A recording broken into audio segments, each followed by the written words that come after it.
Good morning, folks. We're trying something just a little bit different today. I'm going to try recording the audio in Audacity and syncing up a video from the screen capture technology. So hopefully we'll be able to build better sound because this is truly a terrible, terrible recording environment. So I am taking a chemical ecology course, and I have been asked to lead 2 discussion sections throughout the semester. This is going to be my last science course, and my last class ever, unless I get another degree. So I thought, really want to go out with a bang. So I want to talk to you today about mycorrhiza and mycoheterotrophy. What are mycorrhiza? Well, in an etymological sense, these are fungal roots, myco, fungus, rhiza, root. These are soil fungi that form symbiotic relationships with the roots of plants. Broadly speaking, and of course there are exceptions to everything in biology, fungal mycelium from the mycorrhiza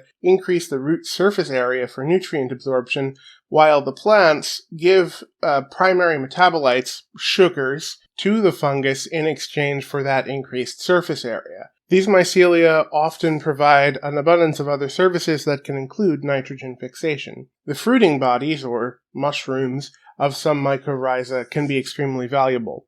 Truffles, for example, are an example of a mycorrhizal fruiting body. Again, there are a number of functions mycorrhiza play. They allow for plants to share primary and secondary metabolites, metal cations, and other components between plants. It even allows for plants to share benefits with their own kin or offspring through these networks that connect different roots of different plants. Now, why would such a system evolve? Why this sort of big tree internet? Well, it's likely a matter of group survival that, even though these plants are in competition with each other, it's like a prisoner's dilemma. They need to come together and survive, perhaps begrudgingly, together in order to optimize a certain level of community support, and then they can compete, of course, against each other within the context of that community support. But, of course, another way they can do this is by sending out any number of signals to other plants. In plants that produce alkaloids or other secondary metabolites that we used for medicine, Zhao et al. 2022 found that secondary metabolites are increased in plants that have mycorrhizal networks. So mycorrhizal networks make for better plant medicine. How does this work? How did this evolve? Probably this is an example of, I'm being eaten, everybody. Make more of the alkaloids that we use as pesticides that, of course, humans use as medicine. It's interesting that these so-called tree internets have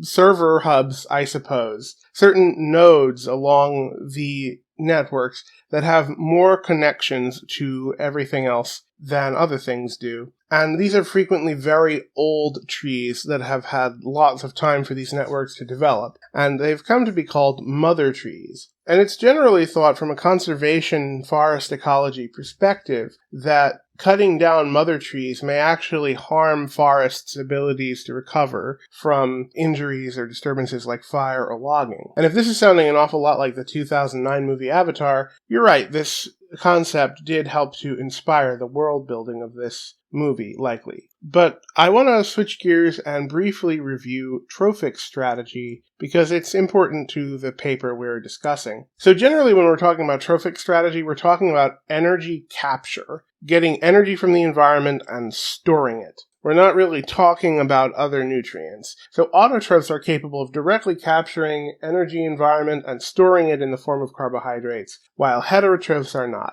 Heterotrophs must consume stored energy in the form of carbohydrates, usually from adjacent sources, often through some form of eating. Mixotrophs are capable of doing both. They can directly capture energy, but they can also eat energy depending on what scenario works best for them. So here we've got a cute little bunny rabbit, and that's clearly a heterotroph. This is a plant. Now, I would generally ask if people know what this is, but since I don't have an active audience, I'm going to tell you that this is Arabidopsis, which famously doesn't form mycorrhizal networks. But there is a joke in the botany community that to botanists there are only really 2 kinds of plants, Arabidopsis and not Arabidopsis. because it is the model organism for pretty much all of botany. Here we have an example of mixotrophs from my own research. This is a testate amoeba, so it's a shelled protist, the Archirella flavum. And this is a panel from my forthcoming chapter 1 of my dissertation, published as a journal article, where the gray represents environments and the black represents communities. So we can see the heterotrophs, the left column here, is found in every environment, but mixotrophy is found in more moderate environments. Now, this might be counterintuitive to you. You say, well, wouldn't more diversity of strategy be better in harsher environments? But in general, you just don't have time to be out there free-floating collective energy in a really intense environment where everything is sort of eat or be eaten.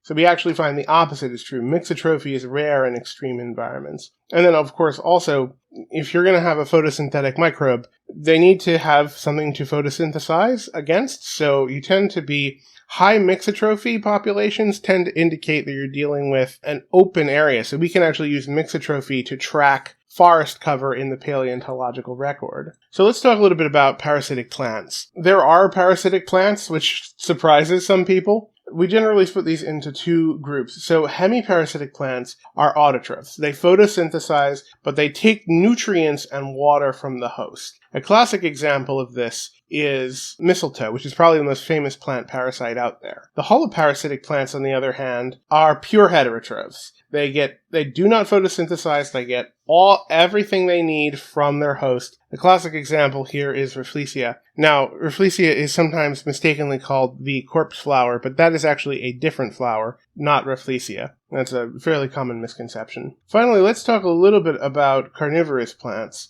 Carnivorous plants, the reason they exist is because they grow in very nutrient-poor soils, or in the case of some carnivorous bromeliads like Catopsis, seen here, don't grow in any soils at all. So they need to be able to get their nutrients from somewhere. And by the way, pineapples are an example of bromeliads. So think of these as like carnivorous pineapples. So they're still primarily photoautotrophs, right? They still get most of their energy from photosynthesis. Look at all that green, right? It's nutrients they need, and that's what they get through their prey. Of course, this does present an interesting problem. If you're dependent on outcrossing, so you can't self-fertilize, you need to become less inbred and cross with other species, you need to be pollinated. How do you avoid eating your pollinators? Well, often through very extreme trade-offs. So the Venus flytrap flower, look at how tall that stem is, right? This is a lot of energy being put in to isolate prey activity from pollinator activity. And this is a problem that is common in obligatory outcrossing carnivorous plants. So at this point, I would generally ask questions because this is sort of the background into reading our paper, Leak 2005, where we're going to discuss mycorrhizal mycoheterotrophic plants. Mycoheterotrophic plants get all of their metabolites from fungi. Now, they don't get this directly from decaying matter, and most plants actually get it from mycorrhizal networks rather than from decomposing fungus. So there was this old trope in the literature. These mycoheterotrophic plants, like Indian pipe seen here, are saprophytic or saprotrophic. They get it from decaying matter, either directly, which they definitely don't do, or from decomposer fungus, which most of them don't do. So we say that mycorrhizal heterotrophic plants are broadly epiparasites. So these are parasites that are parasiting other parasites or mutualists. So mycorrhiza gets sugars from the phototrophic plants. It's then stolen from the mycorrhiza by these mycorrhizal heterotrophs. That said, there are a handful of saprotrophic mycoheterotrophs, that is, mycoheterotrophs that get their energy from decomposer fungi. So, for example, members of the orchid genus Galeola. I hope I pronounced that correctly. And these are often tied to extremely aggressive fungal pathogens. So the infection is just raging wild through the tree, and the orchid is there just sucking up all those extra nutrients. So how did these complex networks evolve? Well, generally, we think it's through transitional forms, especially with some green orchids that still exist today, where they're becoming more and more dependent on getting their nutrients through the mycoheterotrophy practice rather than through their own photosynthesis. And there's a high level of species specificity between plant and fungus, so that a plant requires that a certain species, a certain genetic matching between its needs and the fungal's needs occur. And this has been experimentally demonstrated through the use of stable isotope tagging. So you put heavy carbon and heavy nitrogen and you track where those go. Now think about it.